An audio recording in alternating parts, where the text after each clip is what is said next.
What's going on, everybody? So, as you know, the GmiasWorld franchise, or whatever the other one was, what Take It Dry, it's been, how do we say in political terms, discontinued.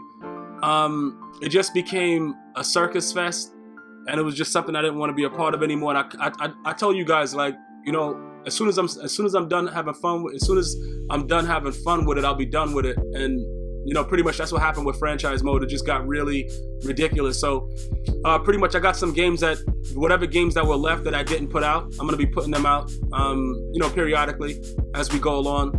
As far as Madden goes, I'm just going to continue to torment myself and play Ultimate Team, because this game is just a fucking joke.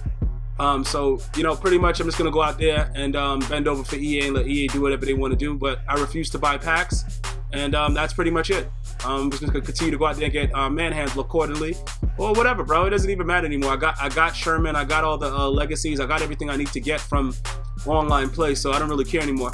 I'm just going out there to have fun and let you guys see it during the stream and stuff like that. But yeah, I'm gonna go ahead and talk about the media day. You know, the first day, which was the big highlight of everybody's you know, week, the media, everything like that. We're gonna start off with Marshawn Lynch.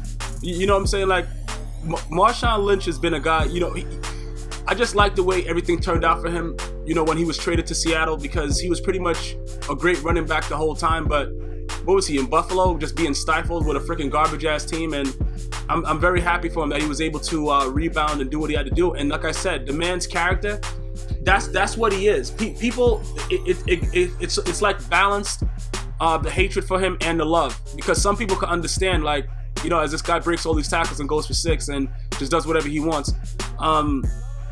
People can understand that, you know, when you try to be what you're not, it kind of hurts everything about you inside. And the dude is not a talker. You know what I'm saying? You could just see he's just a guy that wants to go out there and just, you know, make it be known on the field. He wants to go out there, play hard, and just get his job done on the field. Now, I know other people will say, yeah, you know, but, you know, you're an athlete and that's part of what you sign up for. You sign up for a lot of things. You sign up not to underinflate footballs, but Tom Brady still does it. Like, bro, you sign up to do... Listen, bro, you're supposed to not do a lot of things.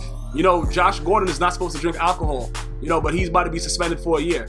You know, guys are not supposed to beat their wives, but Ray Rice is Ray Rice and bitches. Listen, things happen.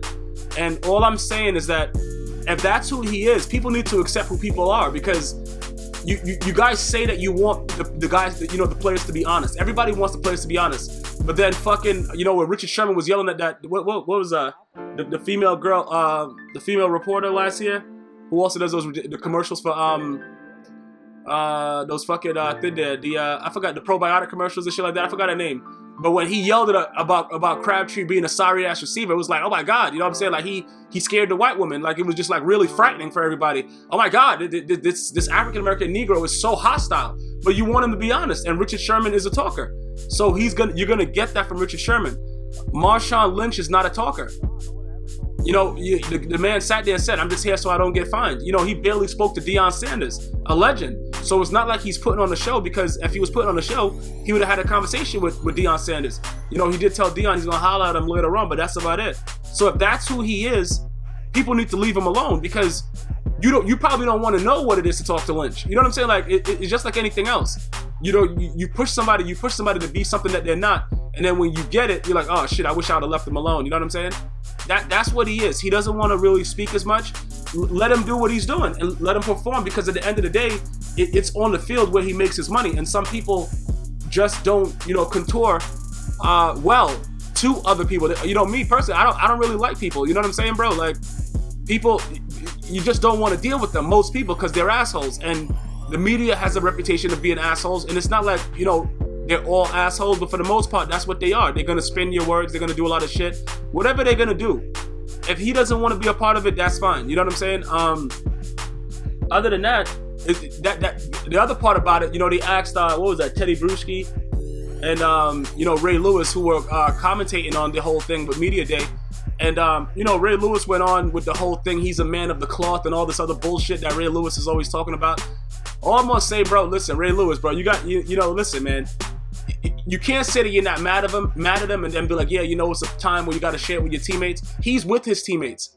You know what I'm saying? That's what he's doing right now. So him not speaking has nothing to do with him sharing a moment with his teammates, Ray Lewis. And you're a man of the cloth and, you know, you get your faith in God, but you'll kill a nigga. Like, bro, like, listen, you just killed a nigga like well, however long ago. I don't listen, bro. Like, people have to understand. You can't just continue, to bother people because they don't want to, do things that everybody else is doing and then expect people not to, take a look at you. You got away with it, bro. Listen, you did what you had to do. Maybe it was self-defense. Maybe you had to murk a motherfucker. I don't know. But the bottom line is, if that's Marshawn Lynch, people need to accept Marshawn Lynch for what he is and not just be so quick to, call him all these kind of names and all this stuff like that. Look, the dude is beast mode. He goes out there and he gives us what we want every time he steps on the field. That should be enough as far as, him being an athlete. Every athlete doesn't speak very well. You know what I'm saying? We didn't know that Darren Sproles stuttered like a maniac until after they had him on the mic. And then everybody was saying how brave he was. He sounded like a fucking doofus. You know what I'm saying, bro? He wasn't brave. He was a fucking... Bro, I'm sitting there like, is this man serious? With that interview that he had? Like, bro, I understand that you want to hear what people have to say, but everybody doesn't need to do that.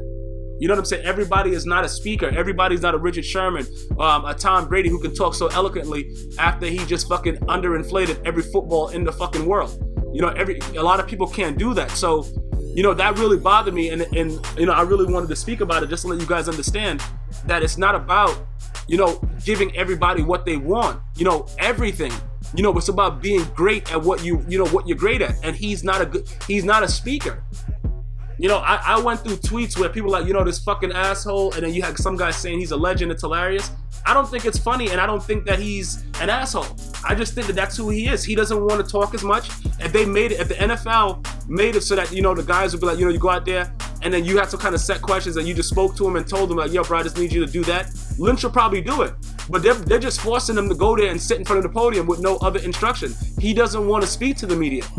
You know what I'm saying? And that's it. It's plain and simple. Pretty much that's just the way it is. So, getting back to everything else, they spoke to Richard Sherman. And I like the way Richard Sherman looked, man. He looked very clean cut, man.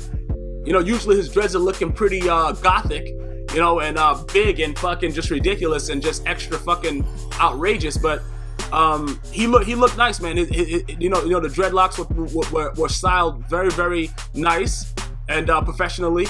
And he looked the part as a professional. Is he the best corner? In my opinion, I don't really know. Is he as versatile as the other guys, the Chris Harris's, Darrelle Revis's?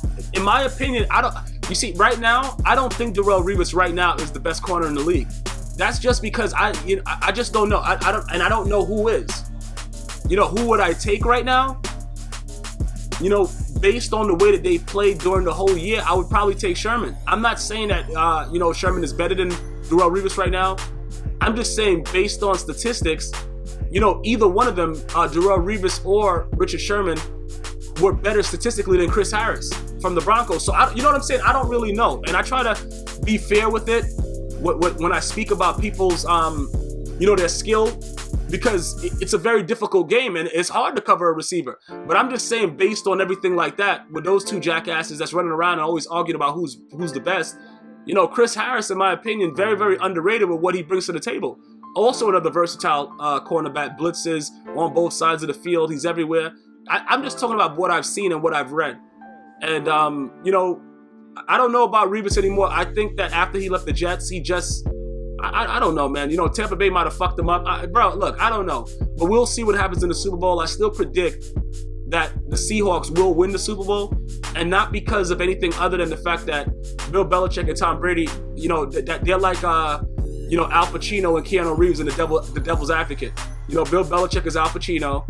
And then Keanu Reeves is fucking, Tom Brady, acting like they don't know what the fuck going on, but all know they're conspiring to do devil worshiping, bro. Because everybody knows that it wasn't the ball boy that just had fucking, he just had an epiphany to fucking start underinflating footballs and running around butt naked with G-strings on. We know that he was instructed to do it, and I'm just not ready to deal with this whole Patriot bullshit and the lies that are gonna come out of it. Pretty much after the Super Bowl, they've already set it up to make it be done like that, so it's going to protect the golden boy Tom Brady, and that's going to be it, and we're going to move on, and that's going to be, what it is.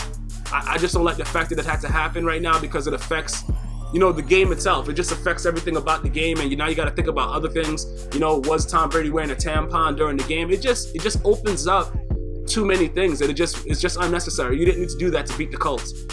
So that's my vent for NFL Media Day. I hope you guys enjoyed the video. Definitely go ahead and, follow me on Twitch where I stream live daily. And, you know, subscribe here, of course, and follow me on Facebook, Twitter, whatever else you got to do, man. One love.